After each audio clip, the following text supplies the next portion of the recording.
우리가 길을 잃었을 때 할 수 있는 가장 좋은 방법이 있다면 무엇이 있을까요? 길을 잃었을 때 혹시 놀이공원이나 부모님의 손을 잡고 이렇게 함께 놀러 갔다가 어린아이가 길을 잃고 헤매면 미아보호소라는 곳이 있죠.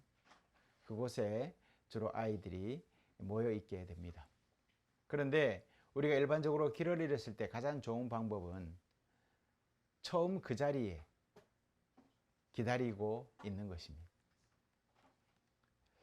종종 동물들이 유기되어서 버려지는 모습을 TV를 통해서 볼 때가 있습니다. 대부분의 강아지들은 버려진 그곳을 몇 달 혹은 몇 년에 걸쳐서 주변을 배회하면서 주인을 기다리는 것을 보게 됩니다. 어떻게 보면 현명한 행동이라고 할 수가 있죠. 하지만 동물과 달리 사람은 조금 다른 것 같습니다. 길을 잃어버리면 불안하고 두려워서 있던 그 자리에서 벗어나서 이곳저곳을 찾아 배회하면서 헤매게 됩니다. 이런 행동은 일정 부분 길을 잃어버린 사람에게 심리적인 위안이 되기도 하는 것 같습니다. 이처럼 자리를 벗어나면 자기 찾는 사람들이 다시 돌아와도 그 자리에 없어서 만나지 못하게 되어버립니다.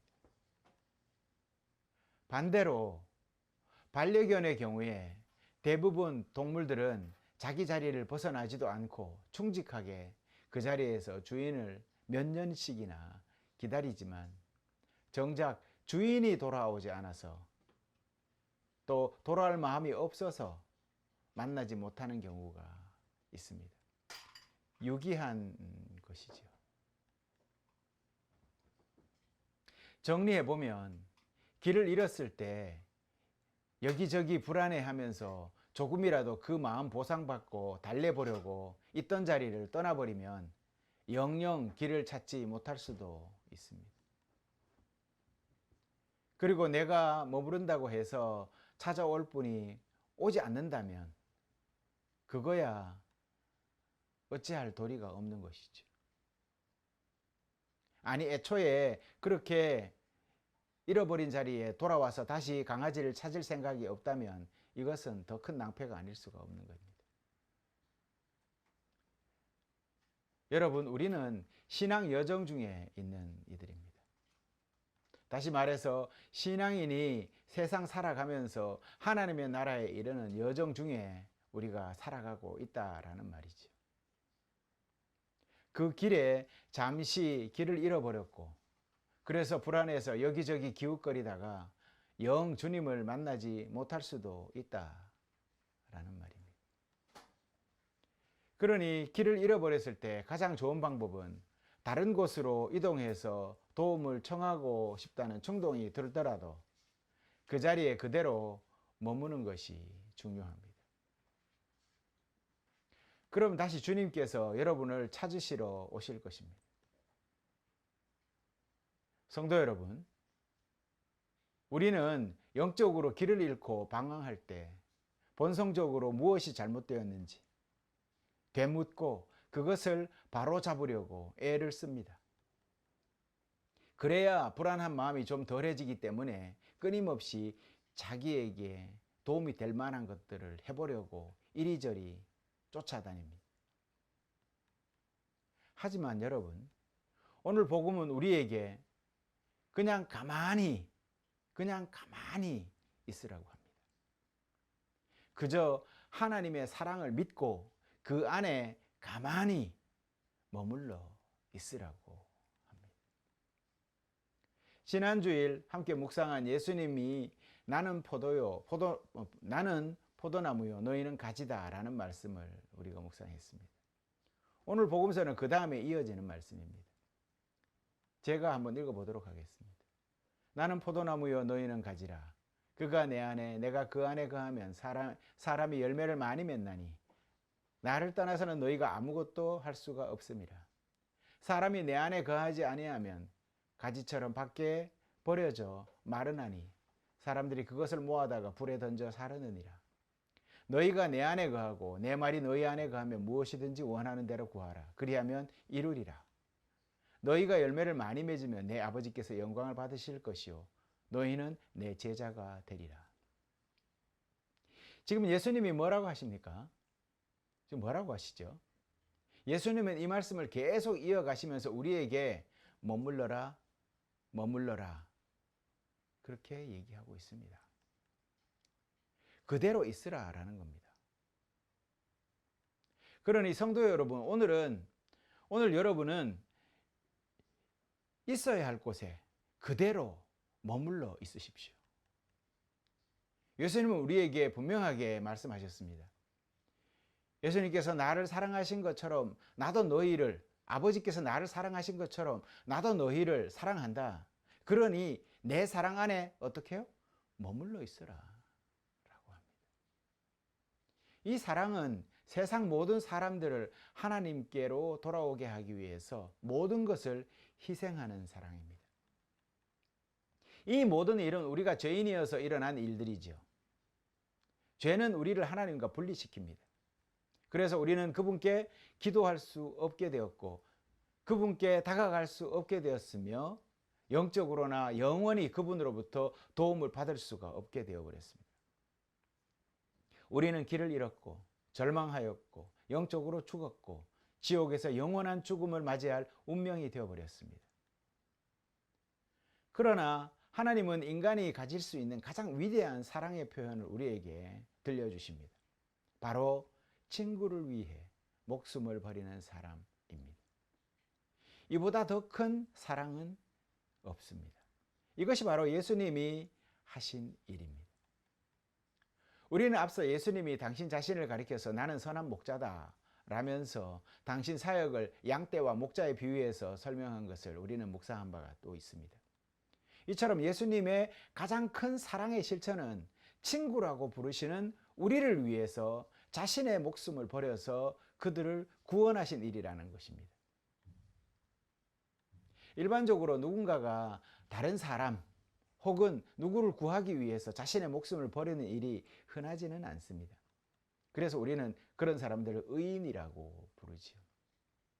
그럼에도 불구하고 누군가는 날아드는 총탄 앞에 정말 뛰어들어서 다른 사람의 목숨을 구하기도 하고 또 다른 이들이 던진 수류탄이 잘못 터뜨려질까 봐 거기에 자기 몸을 덮어서 대신 죽음을 맞이하는 그런 사람도 있습니다.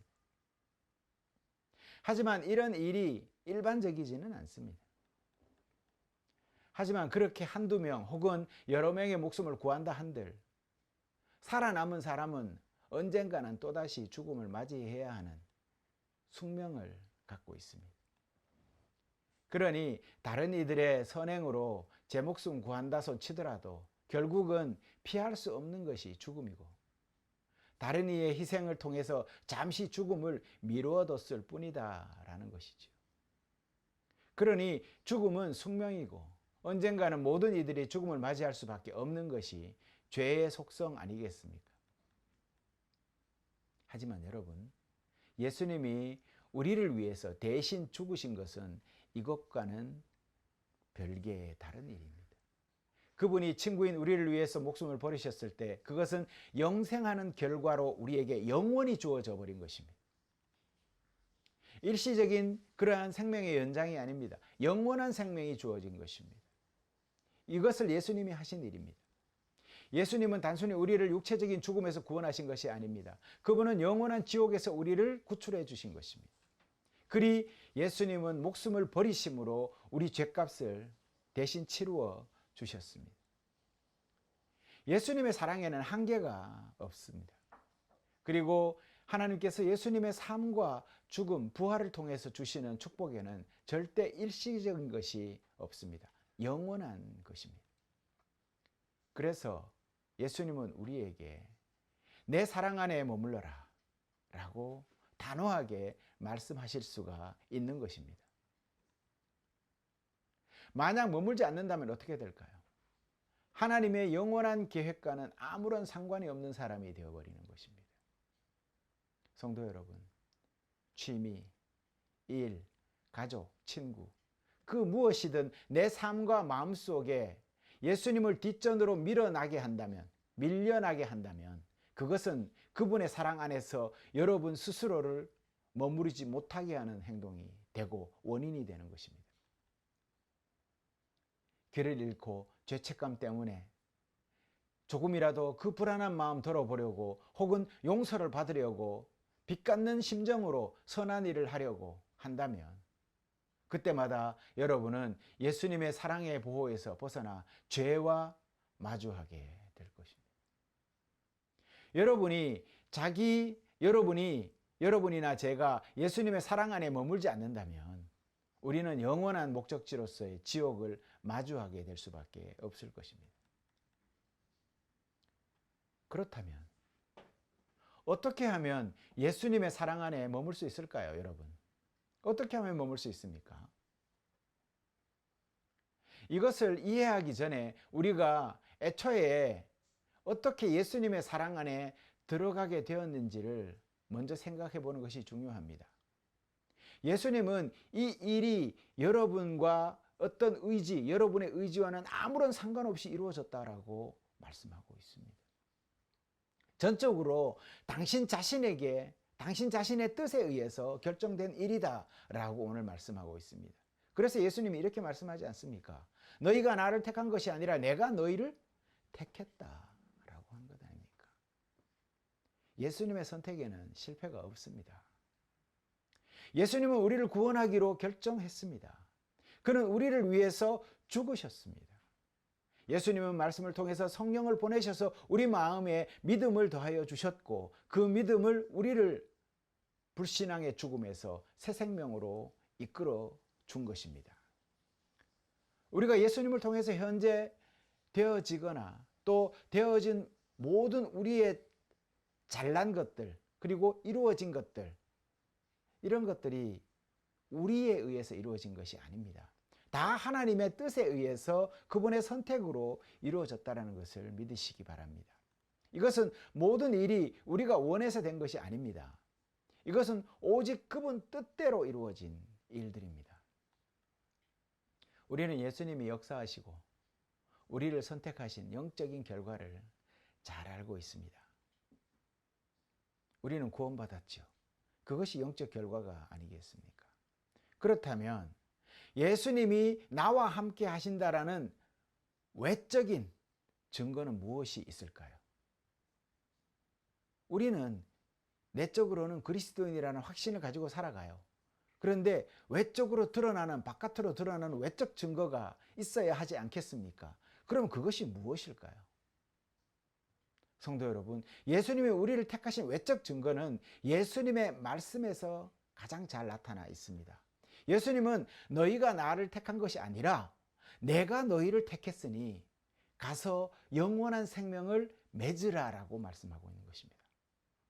그러니까 영원한 생명의 열매를 맺는 것, 이것이 우리가 겉으로 드러나게 해야 할 외적 증거이라는 것이죠.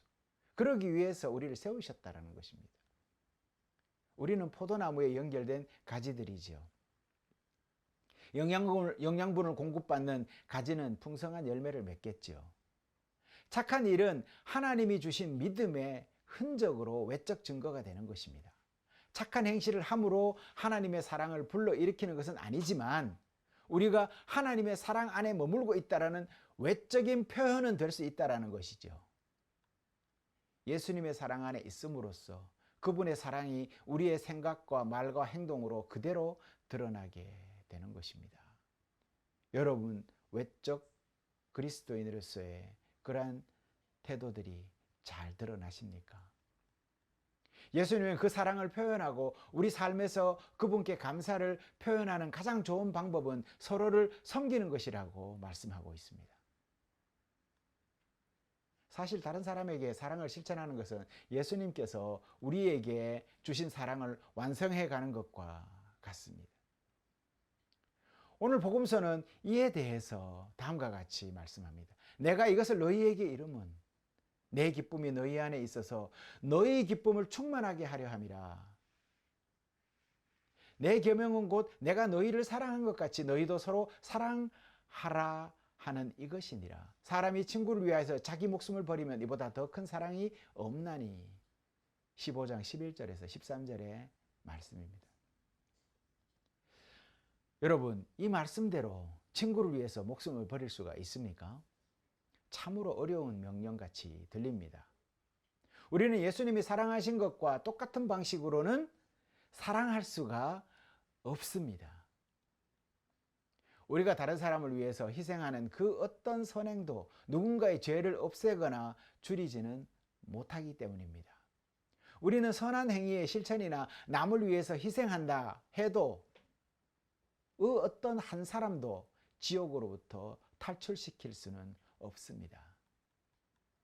하지만 예수님은 당신 자신이 이루셨던 것을 이루라고 우리에게 말씀하시는 것이 지금 아닙니다. 당신처럼 그렇게 친구를 위해서 목숨을 주어라 라고 말씀하시는 것이 아니라는 것입니다. 자신이 했던 것처럼 사랑해서 내가 했던 것과 같은 결과를 이루라고 하시지는 않습니다. 이것은 불가능할 뿐만 아니라 비슷하게라도 따라 해보려고 하는 사람들, 그래서 예전에 문경에 어떤 그 깊은 골짜기에 십자가를 세워놓고 그곳에 직접 매달려서 죽은 사람이 있지 않습니까? 쓸데없는 일입니다. 쓸데없는 일입니다. 예수님처럼 사랑해야 한다는 말은 그 사랑의 정신과 사랑의 동기에 대해서 우리에게 말씀하고 있는 것입니다. 성도 여러분, 사랑을 한번 생각해 보십시오. 사랑은 대가를 바라고 하는 것이 아니지 않습니까? 사랑은 누군가를 위해서 희생하기 위해서 베푸는 것 아니겠습니까? 자신의 생명을 내어놓는다는 말은 다시 말해서 자신의 생명을 희생해서 누군가의 목숨을 구하라는 말이 아니겠습니까? 이런 말은 현실에서도 잘 일어나지 않습니다. 누군가의 생명을 구하기 위해서 정말 총탄 앞에서 수류탄 앞에서 자기 몸을 던져서 사람들을 자기는 정말 목숨을 던지고 그렇게 구할 수 있는 사람은 흔치 않다라는 것입니다. 그러니 자기 목숨을 내놓는다는 이 말은 뭘까요? 여러분, 자신이 누군가의 어떤 절실한 도움, 그 도움에 응답하는 것이라고 할 수가 있는 것입니다. 그 마음으로 그 사람을 돕기 위해서 자신이 정말 좋아하는 일, 또 사용해야 할 시간, 이런 것들을 포기하는 것, 그것도 자기를 내어놓는 것일 수가 있습니다. 힘든 시간을 보내고 있는 누군가의 이야기를 들어주기 위해서 잠시 하려던 일을 미루는 것, 그것도 사랑이라고 할 수 있는 것입니다. 즉, 여러분의 시간과 또 재물과 마음 씀씀이, 이 모든 것이 바로 그 사랑의 외적 표현이라고 할 수가 있는 것입니다. 이것을 실천함으로 여러분은 예수님과의 관계의 외적인 모습을 보여줄 수가 있습니다. 성도 여러분, 여러분이 먼저 손 내밀어서 형제 자매들에게 여러분의 사랑을 나타내 보여보시기 바랍니다. 상대방이 불친절하게 대하거나 친절하게 행동하지 않는다고 주춤거리지 마시기 바랍니다. 그렇게 다가가서 그의 필요를 듣고 그 필요를 채워주십시오. 이런 행동 역시 구세주와의 관계를 보여주는 것입니다. 이를 통해서 여러분은 예수님의 사랑 안에 머물러 있음을 세상에 드러낼 수가 있게 되는 것입니다. 그리고 이 그리스도의 사랑 실천은 가족을 넘어서, 친구를 넘어서, 우리 형제자매 믿음의 공동체를 넘어서 세상 믿지 않는 형제자매들에게까지도 그것이 보여질 수 있어야 하겠습니다. 처음 보는 사람, 사이가 좋지 않는 이웃, 또 이유 없이 나를 미워하는 사람에게까지도 그 사랑을 보여주십시오.